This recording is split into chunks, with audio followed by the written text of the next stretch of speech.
नमस्कार। बड़ी खबर यह है कि स्वास्थ्य विभाग के अधीन जो फार्मेसी कॉलेज झारखंड में चल रहे हैं उसमें 100% या तो फर्जी हैं या फिर उनमें अनियमितता है। विभाग ने जो 70 फार्मेसी कॉलेज की जांच कराई उसमें पता चला कि 34 ऐसे कॉलेज हैं जो सिर्फ कागज़ पर कॉलेज हैं, ज़मीन पर कुछ भी नहीं है। इसके अलावा 35-36 ऐसे कॉलेज हैं जिसमें काफ़ी अनियमितता पाई गई।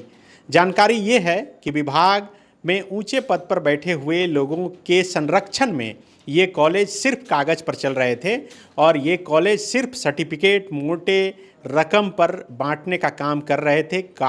ज़मीन पर कॉलेज कहीं नहीं, कागज़ पर सब कुछ था और ऐसा इसलिए संभव हो पाया क्योंकि विभाग में बैठे हुए जो लोग हैं वे उनका संरक्षण प्राप्त था। लेकिन लगातार जब शिकायतें मिल रही थी और इस शिकायत के बाद जब जांच हुआ, अभी तो सिर्फ 70 कॉलेज के जांच हुए तो पता चला कि 70 में ही बहुत अनियमितता है। 34 तो कागज़ पर हैं, ज़मीन पर हैं ही नहीं, और 35-36 जो हैं उसमें कई चीज़ें जो सरकारी प्रावधान के अनुसार होना चाहिए वो बिल्कुल भी नहीं हैं। पूरा मामला क्या है, आखिर विभाग के संज्ञान में कैसे आया, कैसे ये बड़ा घोटाला सामने आया, ये जानेंगे। जितेंद्र सर हैं।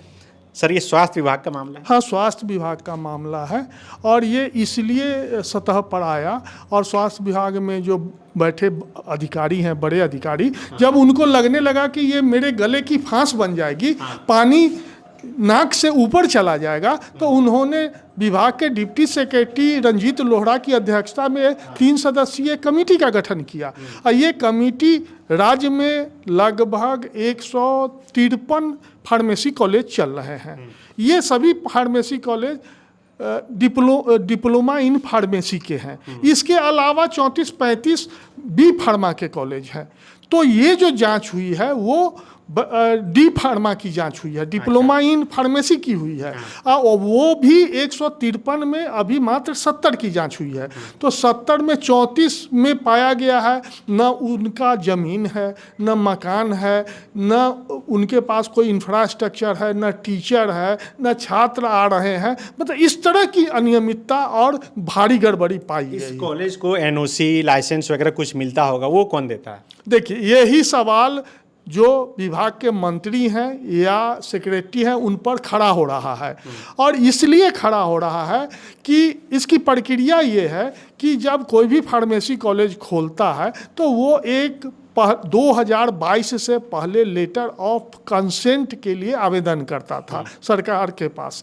तो लेटर ऑफ कंसेंट का मतलब है जो प्रावधान के मुताबिक फार्मेसी कॉलेज खोलने वाले के पास ज़मीन, इंफ्रास्ट्रक्चर, बिल्डिंग, उसके जो लेबोरेटरी है वो सारा है या नहीं है।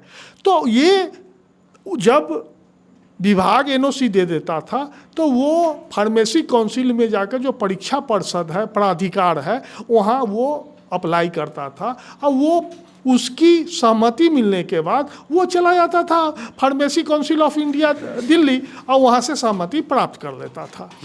और ये जो लेटर ऑफ कंसेंट दिया जाता है, लेटर ऑफ एनओसी दिया जाता है, ये अंतिम जो स्वीकृति है वो मंत्री की होती है। तो मंत्री की स्वीकृति के बाद ही लेटर ऑफ कंसेंट और एनओसी दिया जाता है। तो अब सवाल उठ रहा है जिस को भी लेटर ऑफ कंसेंट और लेटर ऑफ एनओसी मिला, वो जब जिसके पास कोई चीज़ है ही नहीं उसको कैसे मिल गया? लेकिन सवाल है कि मंत्री के पास तो अंतिम में फाइल पहुंची होगी, लेकिन नीचे जो जांच हुआ होगा उन लोगों की भी तो मिलीभगत होगी। वो तो गए होंगे, फील्ड में जांच किए होंगे या ऐसे ही लिख दिए होंगे कि हाँ कॉलेज है, 4 तल्ला कॉलेज है, इतने कमरे हैं, इतने ये सब कुछ हैं।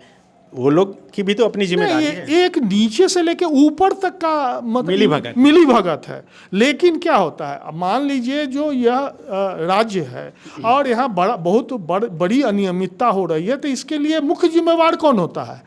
ऊपर में जो बैठे अधिकारी हैं वो जिम्मेवार हैं। कोई ऐसा नहीं है जो ये आज अचानक खुलासा हो गया है। मतलब और जो 70% जांच हुई है उसमें आपको हम बताने में मतलब लगेगा कि रांची में 35 से ज़्यादा कॉलेज सिर्फ रांची जिले में है जो फर्जी ढंग से उसको एनओसी दे दिया गया है। रांची में ही 35-40? हाँ, रांची में ही कागज पर। और फील्ड विजिट करने पर कहीं कुछ नहीं है। मतलब तरह तरह का किसी के कहीं एक कमरा में चल रहा होगा, कहीं रेंट पर कोई ले लिया होगा। कहीं जमीन ही नहीं है, कहीं अगर छोटा सा बिल्डिंग बनाए हुए हैं तो टीचर ही नहीं है, लेबोरेटरी नहीं है, इस तरह की फर्जीगिरी है। और देखिए इसमें जो सबसे मुख्य बात क्या आ रही है कि 2022 में 15 अक्टूबर 2022 में तत्कालीन अरुण सिंह जो विभाग के सचिव थे, उन्होंने एक आदेश जारी किया था। उस आदेश में यह स्पष्ट रूप से प्रावधान किया हुआ है जो फार्मेसी कॉलेज जो संचालित होगा उसका एनओसी कैसे दिया जाएगा, उनके पास क्या क्या इंफ्रास्ट्रक्चर होगा। और यह भी कहा गया उसी में है कि जब ऊपर नीचे से अनुशंसा की जाएगी तो वो अनुशंसा अंतिम रूप से मंत्री की स्वीकृति उसमें ली जाएगी और मंत्री के स्वीकृति के बाद उसको एनओसी मिलेगा। तो 2022 से लेटर ऑफ कंसेंट के आधार पर ये फार्मेसी कॉलेज चल रहे थे। 2022 के बाद इन फार्मेसी कॉलेजों को एनओसी लेना था और 70 के 70 किसी ने एनओसी नहीं लिया। तो विभाग के शीर्ष पर बैठे हुए लोग क्या कर रहे थे, जबकि अरुण सिंह की अध्यक्षता, अरुण सिंह जब सेक्रेटरी थे तो जो बैठकें हुई उसमें यह स्पष्ट आदेश दिया गया, निर्णय लिया गया जो पूर्व में भी जो लेटर ऑफ कंसेंट के आधार पर संचालित फार्मेसी कॉलेज है उनको भी एनओसी लेना है, लेकिन किसी ने एनओसी नहीं लिया। और आंख मूंद के ये पूरे राज्य में हर कॉलेज फर्जी और अनियमित ढंग से चलते रहा। तो आप क्या कर रहे हैं, कौन देख रहा है? तो विभाग ने जांच करके रिपोर्ट किसको सौंपा है, कौन किसको बोला था जांच करने के लिए? नहीं, सेक्रेटरी ने जांच का आदेश दिया है। अभी जो वर्तमान में है अपर मुख्य सचिव अजय कुमार सिंह के निर्देश पर जांच हुई है। सेक्रेटरी को जांच रिपोर्ट मिल गई है। हाँ, सेक्रेटरी अब क्या होगा आगे? अब सेक्रेटरी मंत्री के उस पर सहमति लेके और कार्रवाई करेंगे जिसमें मतलब सबका या तो एनओसी रद्द होगा, लाइसेंस होगा, तो क्लियर कट उसमें किया गया है जो 34 का मान्यता को रद्द कर दिया जाए और 36 जो कॉलेज हैं उनका शोकज किया जाए जो आपके यहाँ जो तय मापदंड। वो तो हमेशा कॉलेज में कुछ ना कुछ कमियां रहती है, वो तो बर्दाश्त के लायक है, लेकिन 34 में है कि बर्दाश्त करने लायक ही नहीं। उनकी मान्यता रद्द करने की सीधी अनुशंसा है जो इनका मान्यता रद्द कर दिया जाए। हाँ। तो बिल्कुल देखिए 34 फर्जी तरीके से फार्मेसी कॉलेज चल रहे थे और ये विभाग के जांच में ही ये बात सामने आई। लेकिन सवाल है कि आखिर उन्हें एनओसी कैसे मिला, उन्हें मान्यता कैसे मिली? सवाल तो सबसे बड़ा यही है। हाँ, यही है। और एक और सवाल है इसमें, ये है डी फार्मा के फार्मेसी कॉलेज। इसके अलावा राज्य में B pharma bachelor of pharmacy के भी 35 से 40 कॉलेज हैं। उसकी जांच होगी तो जो विभाग के जानकारों को कहना है कि और भी बड़ा मामला सामने आ सकता है। अच्छा। और देखिए इसमें जो अंदरूनी इसका कोई तथ्यात्मक प्रमाण नहीं है, पैसे के खेल पर सारा एनओसी मिल रहा है और बिना पढ़ाई या बिना इंफ्रास्ट्रक्चर के प्रमाण पत्र और बांटे जा रहे हैं। यही एक खेल चलता रहा है। तो बिल्कुल देखिए ये सर्टिफिकेट बेचने का एक तरीके से धंधा ही कहा जाए। सिर्फ सरकार में बैठे हुए लोगों से अच्छे साठगांठ रखकर कागज़ पर कॉलेज खोल लिए जाते हैं और उसके बाद सर्टिफिकेट बेचे जाते हैं और पैसे कमाने के बाद उसमें थोड़ी हिस्सेदारी भी होती है। यही कहानी है।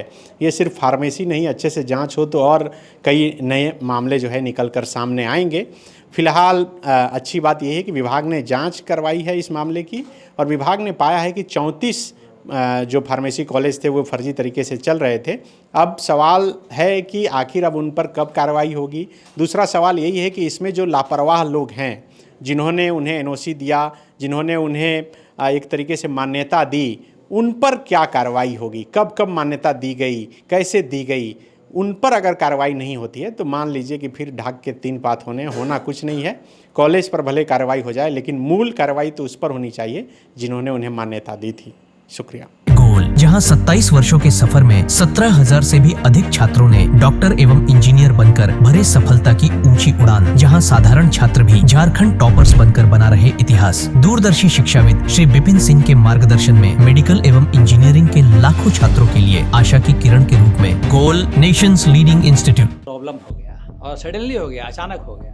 तो Jeevan Jyoti super specialist hospital में एडमिट करके इनका एंजियोग्राफी कराया। एंजियोग्राफी करने के बाद वो अपना रिपोर्ट दिया कि इनका 95% प्लस ब्लॉकेज, स्टेंट से काम नहीं चलेगा, इनको बाईपास करना ही पड़ेगा। तो कबीर हर्ब है। जब यहाँ पहुँचे फर्स्ट टाइम में इनको दिखाया तो माशाल्लाह रिपोर्ट बहुत बढ़िया है। 1 सप्ताह अंग्रेजी दवा चलाना है, उसके बाद दवाई बंद कर देना है।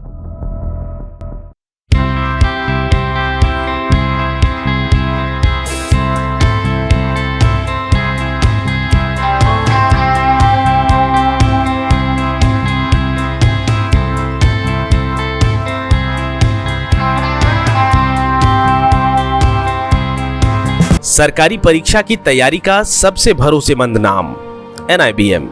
अच्छा कोचिंग ढूंढ रहे थे तो फिर गूगल में ही बताया कि यहाँ का रेटिंग भी बहुत अच्छा था। पुरुलिया से आए हैं यहाँ पर कोचिंग करने के लिए। NIBM के बारे में मेरे एक भैया हैं जो पिछले साल ही बैंकिंग यहीं से प्रिपरेशन किए और इस बार IBPS PO में सिलेक्शन लिए। मेरा अभी फाइनल सिलेक्शन हुआ है RRB PO में, उत्तर बिहार ग्रामीण बैंक में। मेरा फाइनल सिलेक्शन RRB PO में हुआ है। NIBM, thefollowup.in. Like, share and subscribe. www.thefollowup.in